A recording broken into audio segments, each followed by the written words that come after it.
Et cet invité aujourd'hui, c'est vous, Stéphanie Pérez. Bonjour. Bonjour. Bienvenue sur ce plateau. Vous êtes grand reporter à France Télévisions.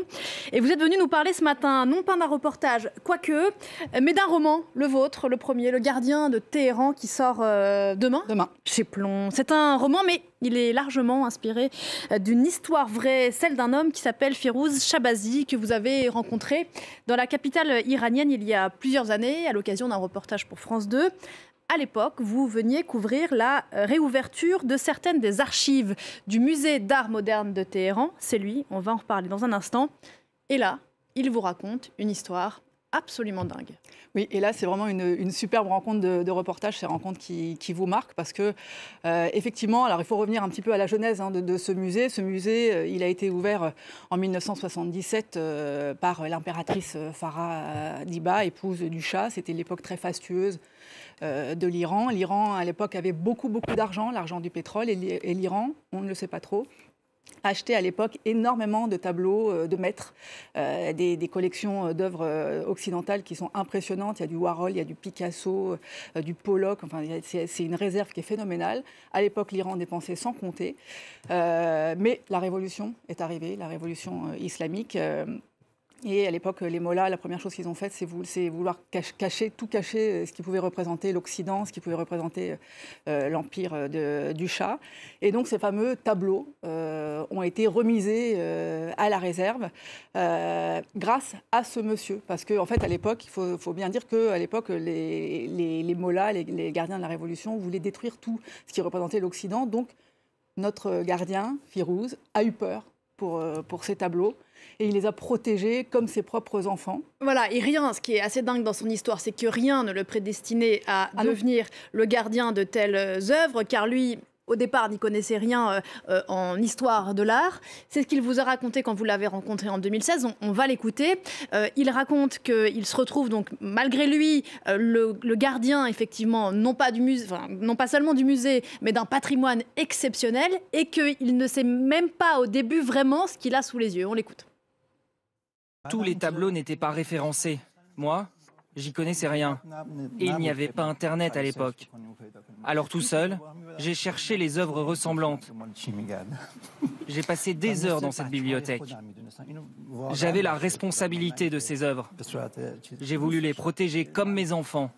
Vraiment comme mes enfants. Je les aimais. Quand j'étais seul, fatigué, j'allais au coffre, je leur parlais. Et j'aimais ce moment.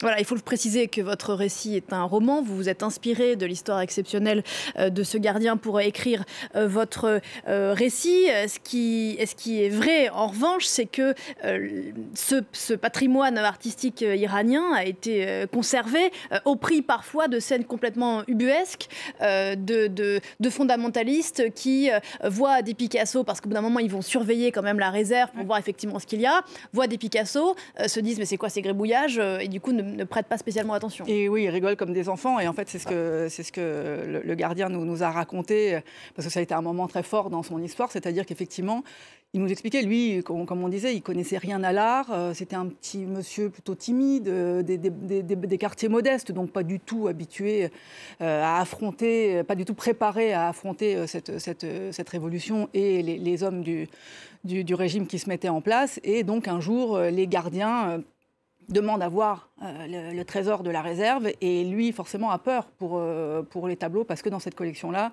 il y a beaucoup de nus, il y a des collections, il y a des œuvres d'artistes homosexuels, donc c'est tout ce que veut bannir la République islamique qui est en train de se mettre en place.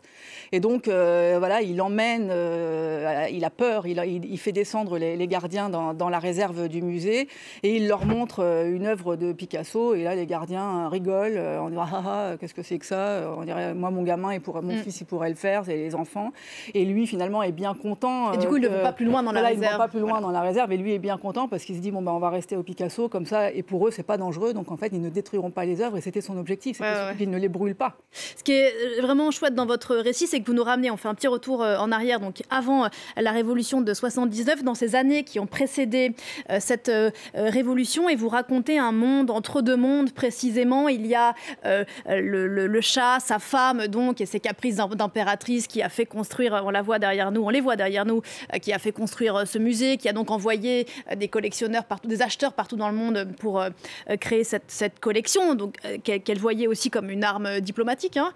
Et de l'autre côté, un pays qui danse sur un volcan, c'est ce que vous écrivez, ce que le Shah fait mine d'ignorer. En 77-78, la révolte est en marche. Quoi. Il y a ces deux Irans qui vivent l'un à côté de l'autre. Oui, c'est un Iran qu'on a oublié un petit peu, parce que c'est vrai que la révolution islamique a eu lieu en 79. On a oublié un petit peu qu'effectivement, il y a eu une période avant où l'Iran était un pays qui voulait s'occidentaliser, où on allait au cinéma voir les films de Stallone, où on allait dans les restos branchés, où les femmes voulaient s'habiller comme à Paris, notamment, surtout dans la capitale et dans les grandes villes. C'était un Iran qui était en marche vers l'Occident. C'était un Iran la politique du Shah allait peut-être trop rapidement à l'époque.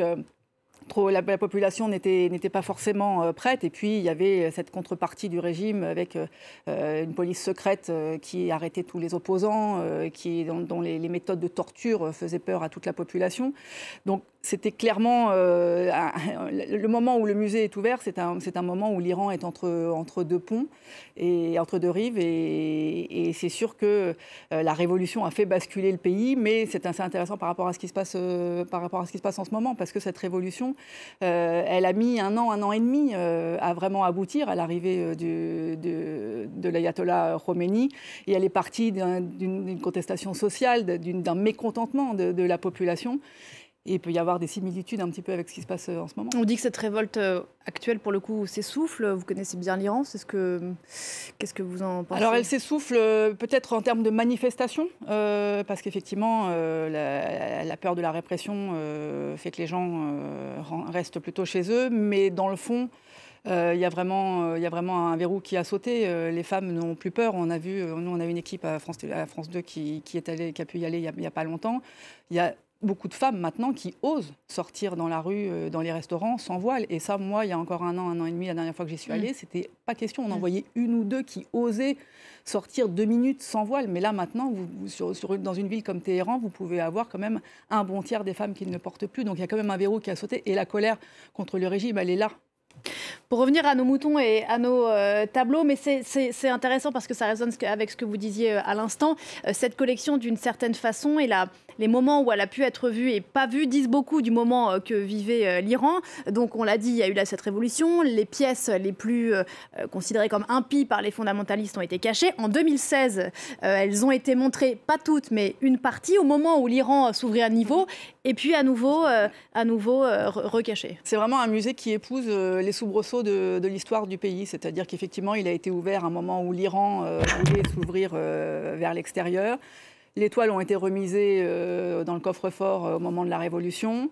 Au moment où l'Iran a voulu se rouvrir un petit peu, au début des années 2000, on les a ressortis un petit peu. Après, il y a eu les années Ahmadinejad, donc elles sont redescendues dans la cave. Et au moment de l'arrivée du président Rouhani, de nouveau, il y a eu deux très belles expositions. On a montré du Warhol, voilà, notamment. et moi, j'ai vu l'exposition de Warhol il y a 1 an et demi, qui était magnifique. Il y a des pièces qui n'ont jamais été exposées parce au qu'on monde. On parle d'une collection qui compte plusieurs milliers de pièces. Il y a au moins 300 chefs-d'œuvre occidentaux. Donc on parle de Picasso, des Warhol, ouais. c'est des tableaux qui valent des millions d'euros. Il y a un tableau de Pollock qui est estimé à 250 millions de dollars. La collection, elle vaut 3 milliards à peu près de dollars. Elle est estimée. Et d'ailleurs, comment expliquer qu'elle n'ait jamais été vendue complètement ou détruite d'ailleurs? Alors ça restera un des mystères, parce qu'au début, c'est vrai qu'on n'a pas bien compris pourquoi les tableaux n'ont pas été détruits comme tout ce qui représentait l'Occident à l'époque. Est-ce que c'est par méconnaissance de la valeur de ce que ça représentait, ou est-ce qu'au contraire c'est parce que quelque part les mollahs ont compris à l'époque que ça pouvait représenter beaucoup d'argent et que ça pourrait peut-être servir. Maintenant, en tous les cas, c'est devenu un instrument de fierté nationale. C'est un musée qui est très sollicité par tous les musées du monde entier, par les collectionneurs pour vendre ces pièces. Officiellement, il n'y a pas eu d'achat, peut-être quelques-uns, mais bon, en tous les cas, la majorité, l'essentiel des œuvres sont toujours dans la réserve. Moi, j'en ai vu quand même beaucoup. Et aujourd'hui, c'est devenu vraiment un instrument politique, c'est-à-dire que l'Iran est très fier d'avoir ces œuvres qui appartiennent, qui sont d'origine occidentale, en disant, vous voyez, nous aussi, on peut avoir des chefs-d'œuvre, nous aussi, on s'y connaît, et on ne vous les donnera pas. C'est un paradoxe dingue quand on sait qu'il y en a beaucoup qui sont cachés. Merci beaucoup Stéphanie Pérez d'être venue nous parler de ce livre, vraiment, d'où je vous conseille la lecture, on dirait un scénario de film, Le Gardien de Téhéran, qui d'ailleurs s'appelle Le Gardien de Téhéran et non pas du musée d'art moderne de Téhéran, et ce qui dit beaucoup, qui sort demain chez Plomb. Merci encore, très bonne journée à vous.